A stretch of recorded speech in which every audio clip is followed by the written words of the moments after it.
Bună ziua, copii! Bună ziua! Suntem bucuroși să vă vedem alături de noi la ora bunilor manere și a etichetului. Să continuăm împreună să studiem alfabetul etichetului. Dar, Martinica, mi se pare astăzi cam supărat. Eu nu supărat, eu sunt îngândurat. Dar ce gând te abate?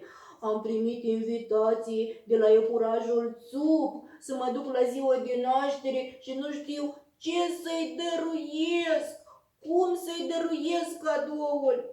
Vai, nicio problemă. Dragii mei, astăzi noi cu voi vom vorbi despre cadouri. Când oferim cadouri, cui oferim cadouri și ce spunem atunci când dăruim aceste cadouri. Vouă vă plac zilele de naștere?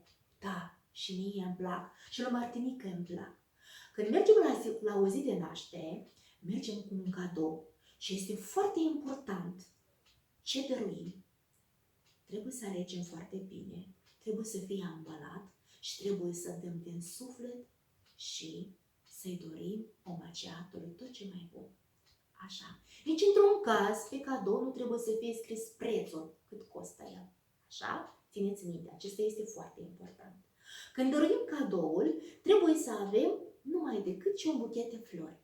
Florile trebuie să fie în număr impar, așa?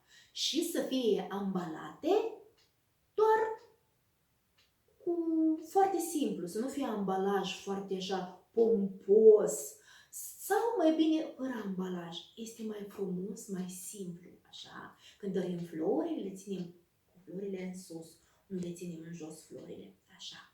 E clar până aici. Mergem la ziua de naștere a prietenului și ar fi un semn foarte bine crescut, un semn foarte bun, dacă prietenul mi-a adus cadou, dar florile le ofer, le dărui mamei omagiatului. Este un gest foarte bun. Țineți minte aceasta. Ce dăruim copiilor? Copiilor e bine să dăruim dulciuri, cărți, jucării, așa, video, audio, niște piese, copilul să se uite, desene animate sau altceva. Nici într-un caz copiilor nu vom dărui lucruri scumpe, așa.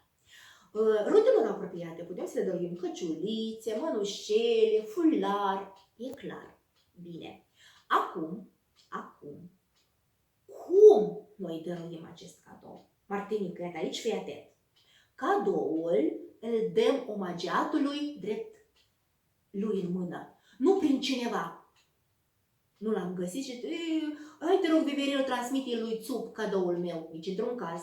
Nu lăsăm cadoul pe masă și zicem, știi, Țup, ți-am pus un cadou să-l iai de acolo. Nu, Martinică, ne apropiem de Țup, te uiți în ochișor și zic, Țup, te felicit cu ziua de naștere, îți doresc să fii sănătos, bucuros, înțelept, să ai numai zile senine și dăruiești cadoul. Ai înțeles? Foarte bine, foarte bine. Acum, țineți minte, florile trebuie să fie dăruite, trebuie să fie flori vii, nici într-un caz flori artificiale sau de hârtie. Cartea care o dăruim putem să nu o ambalăm și putem să nu se scrie pe coperta cărții. Dacă vrem să facem o inscripție, scriem pe pagina a 3-a sau a 5-a. Cu drag de la Martinică. E clar? Foarte bine. Acum, ți-e clar cum dăruim cadoul și ce cadou să dăruim?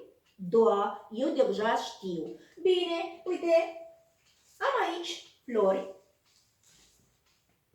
Așa. Iată așa. Am flori.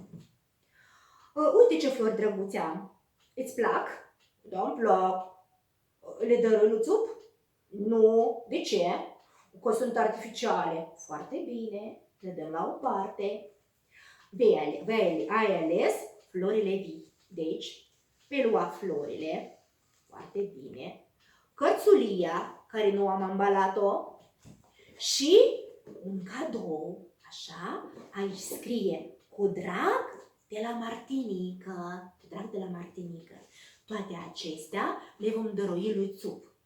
Atunci când primim cadou, dragii mei, Nu e bine, dacă nu ne-a plăcut cadoul, să-l întoarcem înapoi. Sau zicem, eu asta nu-mi trebuie, nu am nevoie de așa ceva.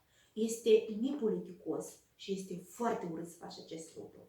Când primim florile în dar, le punem deodată în vază. Așa, deodată le aranjăm în vaza de flori. Cadoul îl deschidem și ne minunăm. Vai, cât de mult am vrut acest lucru! E clar? În modul acesta, noi ce facem? Arătăm respectul și mulțumirea față de cadoul făcut. Sper că sfaturile care le-ai primit astăzi să-ți fie de folos. Și ție, Martinică, și vouă, copiilor. Acum vă propun, noi cu Martinică mergem la ziua de naștere a iepurașului Țup, dar vouă vă propun să audeați un cântec despre ziua de naștere. La revedere! Pe curând!